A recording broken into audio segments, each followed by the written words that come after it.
Just moving on to a question about kind of market research. So we've talked about the kind of the process of designing a toy and how you go out and sign contracts that then you have to satisfy the quantity for. How important is market research during that development stage of a toy? Wow. I'm sure some of the students will going to university, doing perhaps a degree in marketing or business, are going to come across sections concerning market research. Steve Jobs of Apple fame, famously said that how do people know what they want before they've even seen it? So words to that effect. I think we share that type of thinking. So have we done market research, and do we continue to do market research? Yes, but very rarely. Okay. Do I put a lot of faith in it in terms of using it for product development? No. I prefer to hear lots of people's thoughts and ideas, and I believe if I can sort of paint a picture in the listeners, the viewers' minds of your brain is a huge, ginormous filing cabinet, and when you tell me you've got a gut feel about a product or an idea, the way I think about that is that gut feel, that sudden spark of inspiration is actually 10 years, 20 years, 30 years of your life, of all sorts of incidents, all sorts of occurrences, probably, things you've come into contact with in the toy world, if it's in the toy industry we're talking about, that have all combined. And they're all in a mishmash, and they're in different drawers within your filing cabinet. Something about one item is in the bottom left-hand drawer and 3 files back, and something else is at the forefront of the top drawer. And that's come together without you thinking. Your fantastic computer of a brain has connected some dots and has suddenly blurted out this moment of inspiration of an idea. And we see this all the time. And I think that's what we look for. And when we do, people say, how do you come up with product ideas? Do you like whole brainstorming meetings? And I've heard this so many times. And I've heard companies have their own views and answers to this. But mine is we hold them all individually. We hold them always sitting on the toilet, reading a book, in a shower, washing your hair, or 15 minutes before you fall off to sleep at night. And you've got to write it down, yeah. It's at that moment when you least expect it, because your brain is in a different place and something else is going on in another part of your brain, and that spark comes out, and that's when you think of something great. And we just say, look, guys, write it down and send it in. Amazing.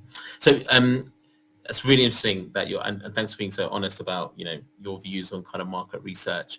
I always thought toy companies would kind of, let's say you're developing a toy with a target age of, say, 5 or 6. I thought you'd get, at some stage, the prototype built, and then 10, 5 and 6-year-olds in a room playing with toys, and you're watching through the double perspex lens and making, and scientists scribbling in a notepad. Is that not what happens then? You're not going to believe this, Kumar. You sent me a question on this, didn't you? And I wrote down some notes. And I'm just going to I haven't referred to any of my notes in this call, actually, because we haven't talked about any of the questions. We haven't, yeah. Which I think is a good thing, just letting things flow. But I just want to kind of refer to what I said when you asked that question about do we use that type of market research, and I put down here that we have tried. We once tried a series of focus groups, kids and adults, who came into a specially prepared studio with one-way glass. That's mad, yeah. So we could see them interacting with our toys. The results led us to believe the products were amazing. The results were a disaster. You didn't sell a single one. Yeah, we really didn't. And we did everything. We worked with one of the top research agencies in studios that had worked with some of the biggest brands, where they'd come out with some of the biggest and most successful product launches. but you're only going to hear about the successful ones.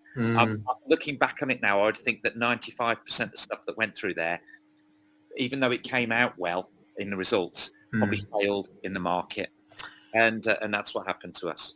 It is interesting. I have heard other brands talk about, not just in the toy industry, but talk about distortion from, you can go in with the best intentions and ask your ideal target audience in a room, but you might just get the wrong data. You know, it can be, as you said, it's a combination of so many circumstances that go into.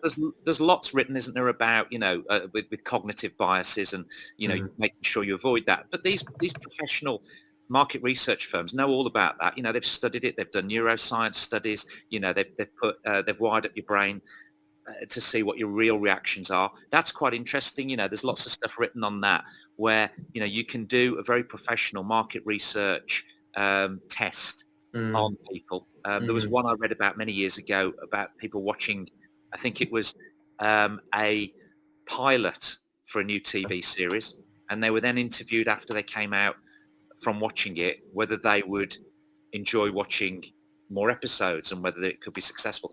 And of course, the answer was, it was fantastic. It was brilliant. But those same people also wore the electrodes that go on your head, you know, to study the neuroscience behind their thinking. And it actually showed the opposite. And they launched the pilot on the TV, and it was a disaster. So they kind of knew probably going into it, but they launched it anyway. And it did prove that actually what people say versus what people actually really feel and do can be quite different. Interesting. So what we're saying then is market research has its place.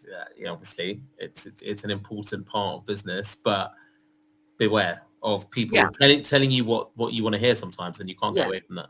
Yeah, and I think, and I certainly think in terms of product development in the first instance, I don't think there's market research to give you, as one of the colleagues who's written in was asking about, you know, consumer views. Is asked about consumer views, competition, price trends. You know, so you can do market research that will find out a lot of that, and we do. So we do what we call comp shopping. We all go out into the stores and we look what's there. That will tell you the present. Doesn't necessarily predict the future, but can give you some great insights. And sometimes you can spot trends there. Pricing trends is another one. Yes, that's quite interesting. We keep track on that kind of thing to see where things are going. There's an organisation that works across different industries, but works in the toy industry. They supply insights to companies like mine about price trends, what brands are hot, what new brands have entered the market, and what they're achieving. So we do collect a lot of that type of data.